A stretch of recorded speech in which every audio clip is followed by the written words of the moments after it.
Okay, this is part 2 of how Khomeini is a British agent and how Iran is controlled by the West and it's controlled by Freemasons. Okay, and how this Third World War will be a controlled war at the various highest levels, but the death toll will be real.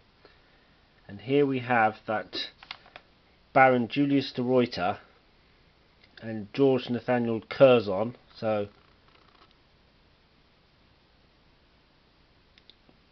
signed a deal with the Shah, which essentially put the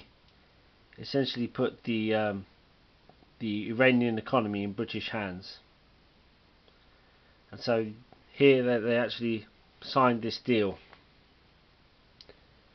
and it says here, the most complete and extraordinary surrender of the entire industrial resources of a kingdom into foreign hands that has been ever dreamed of. So Iran was in control from 1872. The British have been in control of Iran, and they still are. They still have their secret society networks in Iran, and Iran actually has a large Jewish community and has had so historically, and they have been a very powerful community in Iran. So don't believe the news and what they tell you about history. It is a total lie.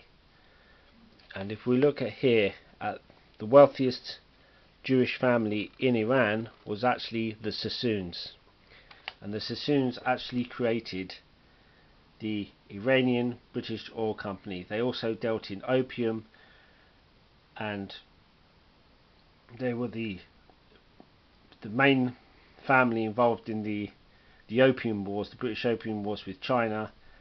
And so all these countries are all controlled, and the Sassoons were known as the Rothschilds of the South. So they were a Sephardic Jewish family, and they were the richest family in the whole of the Middle East.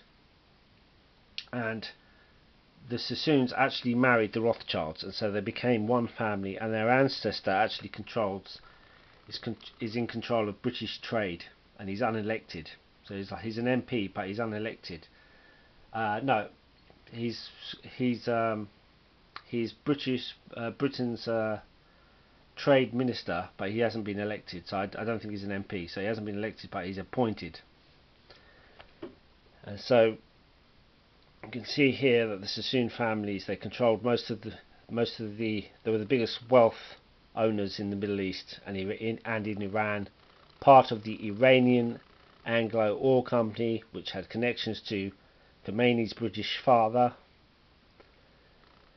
And so you can continue that both Iran and America, the real funders of both those countries, are this banking elite. And you can see that here it says that David Sassoon became an agent for the Rothschilds in the Ottoman Empire. So throughout the Middle East, they were the main ones controlling the wealth, and they still do it today, but they do it through hidden means. Okay, and here we have Press TV, and their symbol is an all-seeing eye, the all-seeing eye of the Freemasons. And if we look at the Albert Pike's writings about a Third World War, Albert Pike, a 33rd degree Freemason, he said that the Third World War will be between the leaders of political Zionism and the Islamic world, and that they would create a new Luciferian age after the war. Okay, so in a letter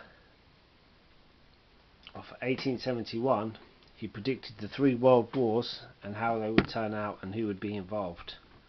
Okay, so I hope this shows some light that this coming war with Iran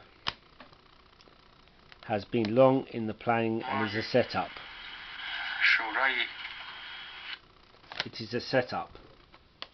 The deaths will be real, like World War I and World War II, but the wars are actually controlled, and they are part of a larger agenda which has been going on for at least over 100 years, and which really started to to get going with Napoleon and the French Revolution before that. Okay, thanks.